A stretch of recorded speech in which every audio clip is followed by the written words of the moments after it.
Boa noite a todos. Vamos iniciar o nosso encontro das quartas-feiras, estudando o nosso livro Justiça Divina, nos conectando com a espiritualidade maior.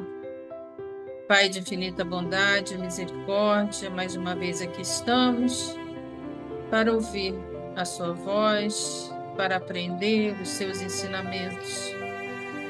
Abrir a nossa mente, o nosso coração e todo o nosso ser para poder nos conectar com a sua verdade, com a sua vontade, olhando para dentro de nós tudo aquilo que precisamos mudar, tudo aquilo que precisamos crescer, para assim encontrar a felicidade e irradiá-la aos nossos irmãos.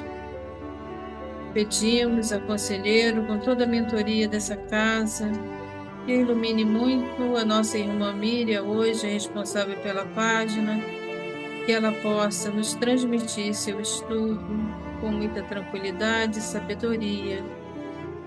E assim, ó Pai, pedimos a permissão de iniciar o nosso encontro, dando juntos o nosso graças a Deus. Graças a Deus.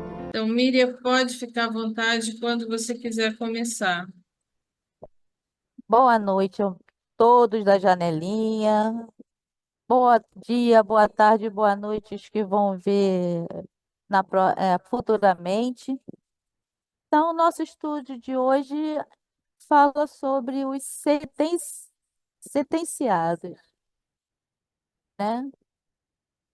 Então, nós vemos ali o martelinho, né? Que vai fazer a ligação com relação a esse tema. Deixa eu só fechar a janela aqui. É. E eles sentenciados. O que é sentenciados? Espera um minuto. Que ou que é condenado por sentença. Esse é o significado da palavra. Então, sentenciados.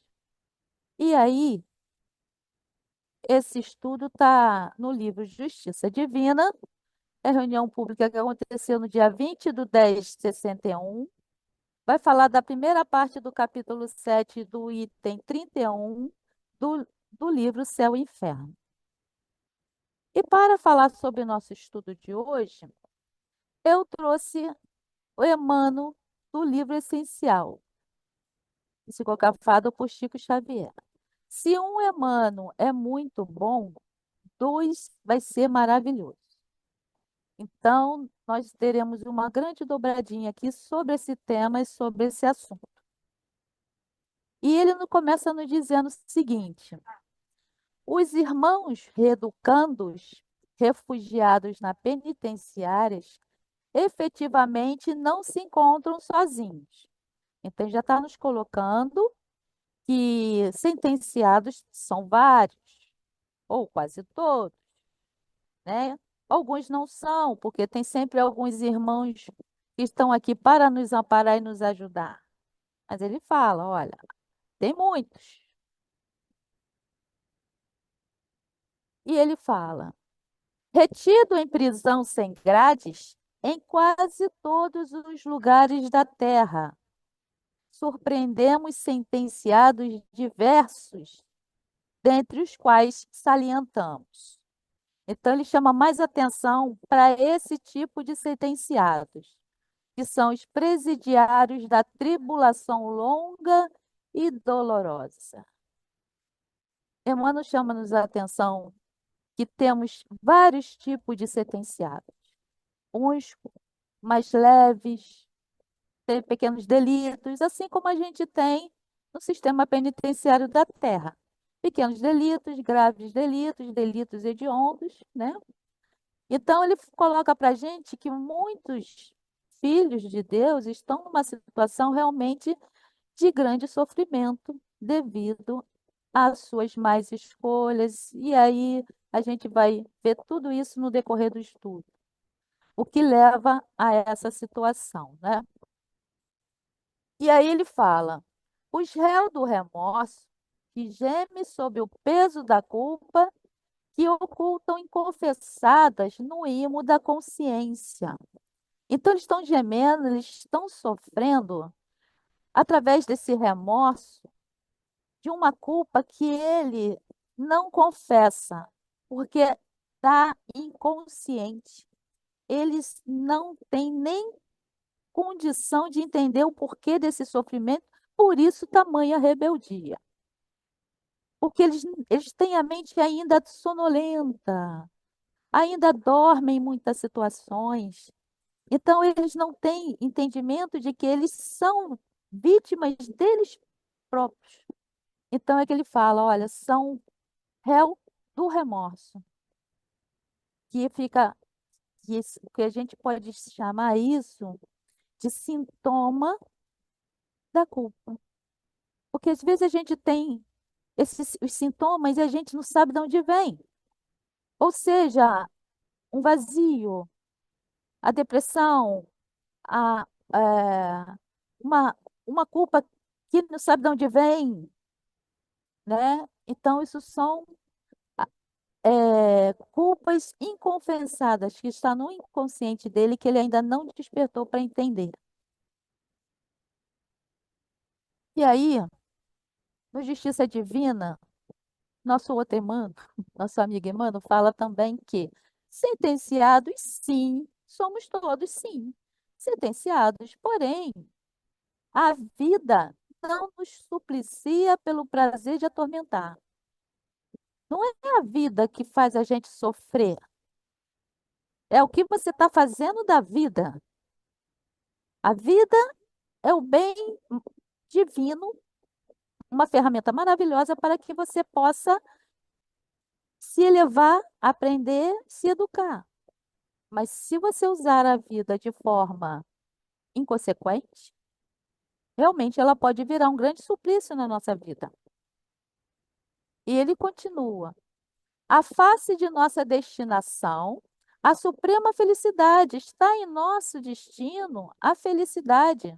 Todos estamos intimados ao bem, impelido ao progresso, endereçado à educação e policiado pela justiça divina, né? Essa justiça bendita que nos coloca no caminho, que nos dica a direção, é a justiça que corta as arestas, né?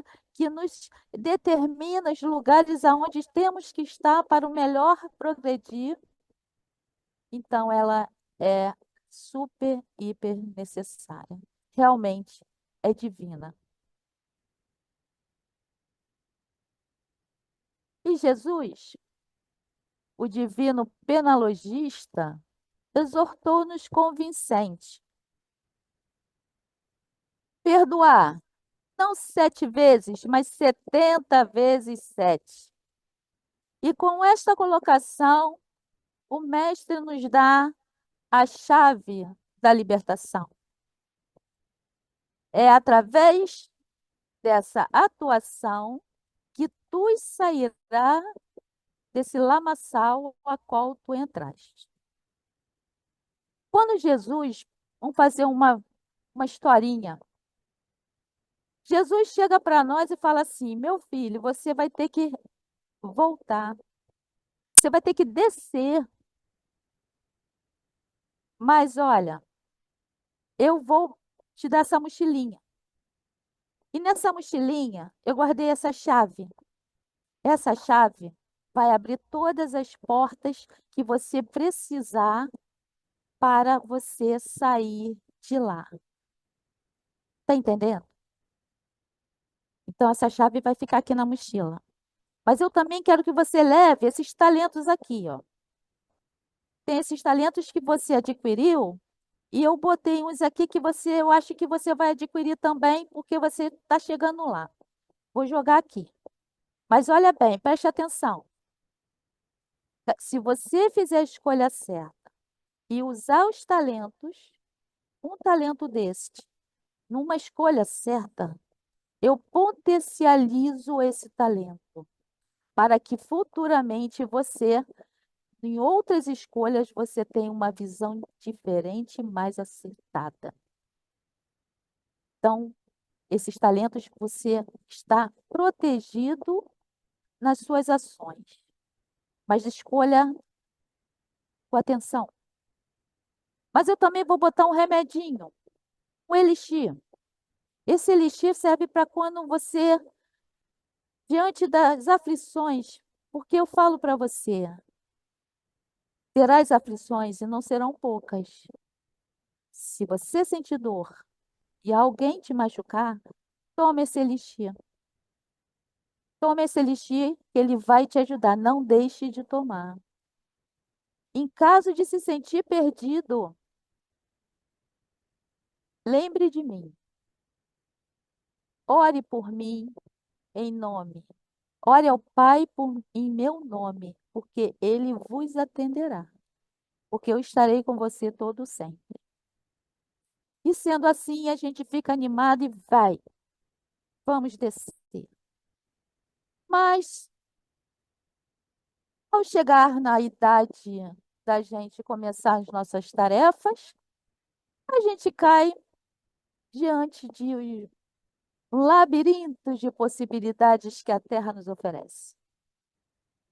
E a gente se encanta, a gente sente prazeres, coisas que nunca tinha percebido antes, e a gente fica encantado, e a gente fica distraído, e acaba esquecendo o compromisso. E agora?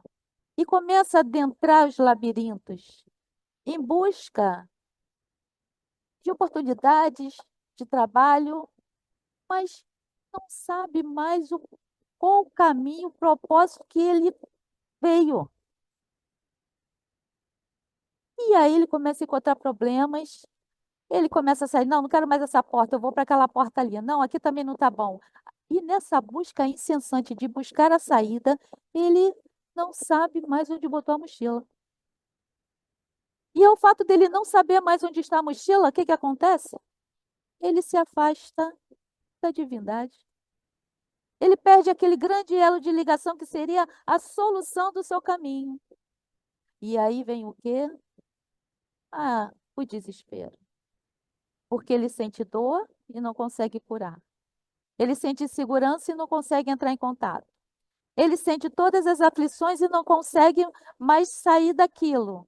E esse labirinto de possibilidades vira um verdadeiro labirinto de tormentos. E aí Emmanuel fala para nós: os irmãos que choram, ao mesmo tempo, se carceram em lamentações sem proveito, na teimosia e no desespero, repelindo a terapêutica do perdão e do trabalho que se faria estrada libertadora. E a gente, por muito pouco, a gente reclama de tudo. E Jesus, eu esqueci de colocar essa situação. Jesus ainda fala: você está indo num planeta renovado. Não está mais naquele tempo que você foi da última vez. As doenças estão tendo cura. A tecnologia avançou. Você vai ter conforto. Mas fica atento a essa mochila, porque isso aqui vai ser a sua saída de lá. E a gente, mesmo assim, se distrai. Porque Jesus queria dizer para a gente que o mal expressa grave desequilíbrio naquele que o pratica. E esse mal não é só o mal do detento da maldade do assassino. É o mal das atitudes, das pequenas atitudes. Que a gente fica fazendo, isso aí Deus perdoa. Isso aí é uma mentirinha qualquer, uma atitudezinha sem graça. Não, isso aqui, eu não, eu não foi com essa ideia, não, mas aconteceu. E aí, a gente vicia nisso. E aí, a gente vai se acostumando com isso. E aí, Emmanuel fala pra gente, ó. Os detentos da rebeldia que nunca se satisfazem com o recurso que a vida lhes coloca na mão. Eles começam, a gente se revolta com tudo. Começamos a ficar rebelde porque temos que ser do nosso jeito. Perdemos a tal mochila, meu Deus. E agora, o que é que fazer? E aí, Emmanuel fala assim: olha, os recursos e a terra te profere. Que você tem nas suas mãos, que Jesus já dá e que Deus favorece, já era para você, mesmo sem mochila, sair de lá. Mas não, preferimos ficar na estrada chorando, né? E renegando todos os recursos que vêm às nossas mãos. E Emmanuel fala: comparado às moléstias do corpo, a dor moral de haver ferido alguém é um obsesso reclamando o dreno adequado. O vício é a fístula corruptora, esperando a remoção da causa que o produz. Quando eu li essa parte, o vício é a fístula corruptora, esperando a remoção da causa que o produz. A gente fica muito preso ao vício químico, mas o vício químico é consequência do vício moral. E esse vício moral é essa grande fístula que vem nos corrompendo encarnações e encarnações. Ela precisa ser removida. E ela se é removida através da evolução moral, da reforma íntima, da gente poder deixar de estar dormindo, adormecido, inconsciente nas nossas dores e nos encarar frente a frente diante daquele adversário que somos nós mesmos. E ele coloca: é a delinquência, é o tumor do caráter maligno comprometendo a estrutura orgânica em que pronuncia a morte.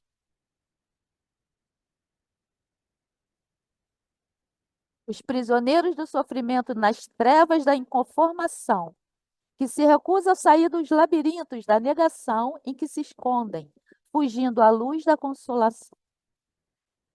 A gente continua, muitos de nós, está preso nesses labirintos de infortúnios, porque encarar é trabalhoso a mudança.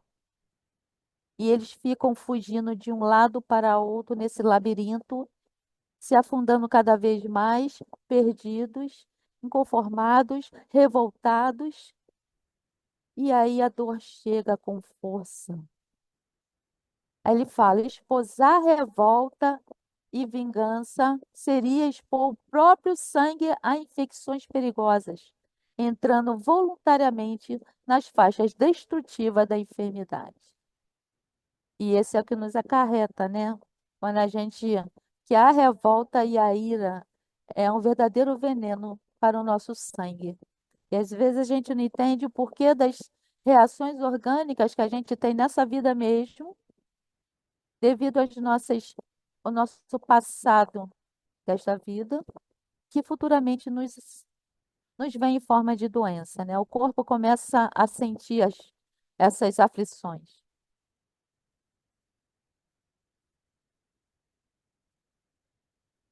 Tolerância e perdão.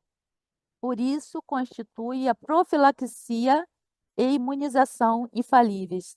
Eis o remédio que Jesus botou na mochilinha. Eis o remédio, a tolerância e o perdão. Imuniza, imunização infalíveis para tudo. Caso de dor, tome, não deixe de tomar. Por quê? Imunização infalível. E a gente vai e perde a mochilinha. Então, Allan Kardec fala para a gente: as penas que os espíritos experimentam na vida espiritual juntam-se na da vida corpórea, que são consequentes às imperfeições do homem, às suas paixões, ao mau uso das suas faculdades e à expiação de presentes e passadas faltas. Kardec nos alerta que na vida espiritual a gente já está com tudo isso. Muita gente tem um pensamento errado, achando que ao desencarnar estou liberto. Não, você continua cativo. Se você não usou a chave, se você não usou seus talentos, se você não usou os elixir, você continua, volta encarcerado do mesmo jeito que veio. Porque a gente não consegue sair da vida e voltar para a vida espiritual se nós não fizermos o nosso pequeno, seja pequeno trabalho aqui. Basta uma porta, ele deu uma chave Para quem ele pode, ele dá várias, dá um chaveiro inteiro. Mas ele só deu uma chavezinha. Encontra essa porta. E essa porta vai ser a sua libertação. Porque a gente veio para resolver esse probleminha. E mesmo assim, a gente se distraiu e perdemos a mochila. Os encadeados da angústia que se levanta contra os espinhos das grandes provações, suscetível de reconduzi-los ao equilíbrio e à paz de que se conhece distante. Né? A gente reclama, ele coloca aqui para a gente espinhos. Ele não falou facão, nem peixeira, nem espada, espinhos. E nós choramos porque o espinho machucou minha mão. Fazemos um escarcéu com muito pouco. E aí a gente se perde na nossa egocentricidade, achando que eu sou o mais sofredor, porque a gente perdeu a mochila, perdemos o contato com o divino. E a gente, dentro da nossa auto, a gente se autossuficiente, acha que não precisamos de nada, muito menos de Deus, vai chegar uma hora que a gente fica fraco. E é quando a gente começa a chorar e a pedir ajuda. Aí Jesus espera, porque ele fala: eu espero, daqui a pouco você vem a mim. Espesse desse modo as vibrações confortáveis da prece sobre todo aquele que caiu no logro do mal. Não deixemos de orar. Ainda mesmo perante os irmãos considerados delinquentes, abstém-se de condenar. Não somos nada, somos todos cativos aqui, cada um, como diz o ditado popular, cada um segundo a sua sentença. Então, nós temos condição nenhuma de falar da sentença de ninguém. Porque se estamos aqui, somos todos cativos.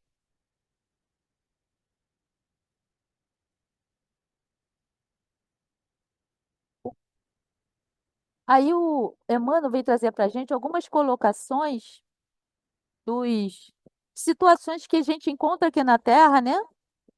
E ele fala que ocasionado por, ele fala, o caluniador está sentenciado à repressão da própria língua. O desertor está sentenciado à frustração que marcou a si mesmo. O ingrato está sentenciado ao arrependimento tardio. O ofensor está sentenciado ao ferrete da consciência. O criminoso está sentenciado a carregar consigo o padecimento das próprias vítimas. Além disso, cada conta exige resgate proporcional ao débito assumido, com o remorso de quebra. Essa parte é tocante. Com o remorso de quebra. Esse grande remorso, que a gente volta achando que está liberto para a pátria espiritual, e esse remorso nos consome, é graças a esse remorso que a gente clama por voltar. Porque a dor é insuportável. Se na carne dói, imagina sem a carne, que dói na alma. É graças a esse remorso que a gente pede para voltar, pede misericórdia e quer voltar. Assim, à frente do irmão que te golpeia, recolhe-te em silêncio e esquece todo o mal. Não precisas indicá-lo a esse ou aquele castigo perante a barra dos tribunais, porque o maior sistema de punição já está dentro dele, que é o remorso. Todos nós, espíritos endividados, antes a lei de Deus, se abrirmos o próprio íntimo diante do companheiro que se empenha a conhecer-nos, eles a soletrarem esta frase com as nossas próprias lágrimas, no portal da entrada do nosso coração. compadece-te de mim. Como ouvimos essa frase na reunião mediúnica? E quem de nós nunca a pronunciou secretamente ao Pai? E Chico veio mostrar, ele vem dizer para a gente como é ser liberto. Toda vez que a justiça divina nos procura para acerto de contas, se nos encontra trabalhando em benefício dos outros, manda a misericórdia divina que a cobrança seja suspensa por tempo indeterminado. Esse já chegou liberto, nos mostrou o caminho. Esse grande homem, nosso Chico querido. E é isso, meus irmãos, justiça divina, essa não falha. E para finalizar nosso estudo, eu trouxe um poema, uma inspiração de Jussara Kericot, né? Ela é da Associação Espírita lá dos Estados Unidos, né? Que é a conselheira também aqui da Instituição Espírita nossa,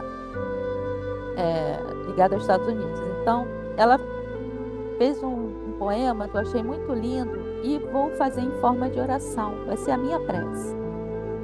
Então, vamos fechar nossos olhos e ouvir essas lindas palavras inspiradas pela nossa irmã. Ó justiça, onde estás? E meu clamor não alcança?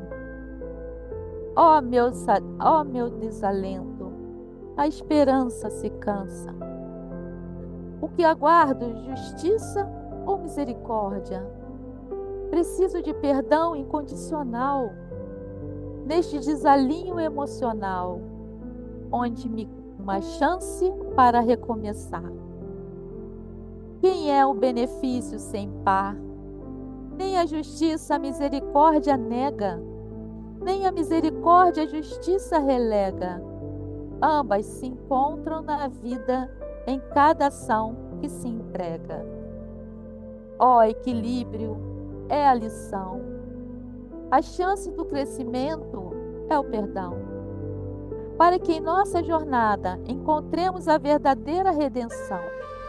Ó justiça, clareie o meu caminho, onde o erro ainda é meu constante vizinho. Que o perdão seja a luz que guia e a misericórdia transforme a minha vida vazia. Ó Criador dos mundos, sente meu arrependimento profundo. Concede-me a misericórdia, não para que eu viva em glória, mas sim para que eu reescreva a minha história. E agradecendo a Deus por a oportunidade desse aprendizado, agradecendo a falange da nossa casa de conselheiro, ao Mestre Jesus, à Mãe Santíssima, a todos meus mentores inspiraram-me para que pudéssemos fazer esse trabalho.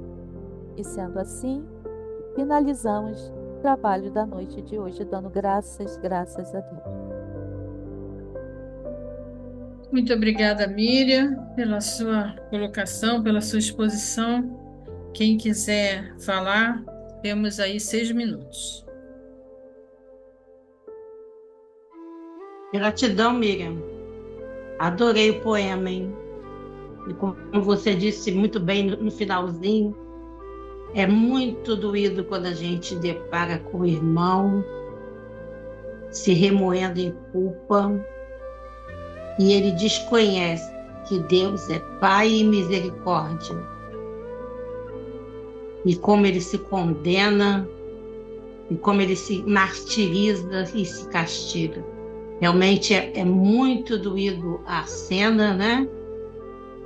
Mas graças a Deus, a gente tem a possibilidade do nosso pequeno trabalho de tentar mostrar que existe esse conforto e a grandiosidade do Pai, que é a misericórdia, perdão e profundo amor. Né?